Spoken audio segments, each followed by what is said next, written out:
அனைவருக்கும் நமஸ்காரம். நான் ஹெரிட்டேஜ் ராணி சாரி சின்ஸ் 1948 ஆர்எம்எஸ் டெக்ஸ்லேருந்து பேசுகிறேன். நான் இப்போ காமிக்க போகிற அடுத்த வீடியோ நான் போடுறதுக்காண்டி நான் ஒரு ஷார்ட்ஸ் மாதிரி போட்டிருக்கேன். இது இப்போ அவைலபிலிட்டி இருக்குது. இது பிளாக்கு, இது மெரூன், இது மெஜெண்டா, இது க்ரீம் கலர் ஹாஃப் ஒயிட்டு, இது ஷாம்பேஜு, இது ரெட் ஆரஞ்சு.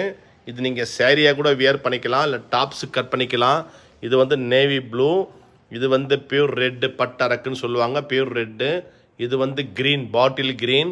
இது ராணி பிங்க். இது சுமதி ப்ளூ. இது ஒயிட்டு. இது ஆலிவ் க்ரீன், பாசி பச்சைன்னு சொல்லுவாங்க. இது நீங்கள் சேரீ கூட யூஸ் பண்ணிக்கலாம், இல்லை தேவைப்படுறவங்க ப்ளவுஸுக்கு கூட என்கிட்ட கேட்டால் நான் கட் பண்ணி கொடுப்பேன். இது நீங்கள் டாப்ஸுக்கு வேணும்னா கட் பண்ணி கொடுப்பேன். இதெல்லாம் நான் அடுத்த வீடியோ ஃபுல்லாக உங்களுக்கு ஓப்பன் பிக்சரில் காமிக்கிறேன். அது வரைக்கும் வெயிட் பண்ணுங்கள். இன்றைக்கி நான் சாயந்தரத்துக்கு மேலே இந்த வீடியோ அப்டேட் பண்ணுறேன். நன்றி, வணக்கம்.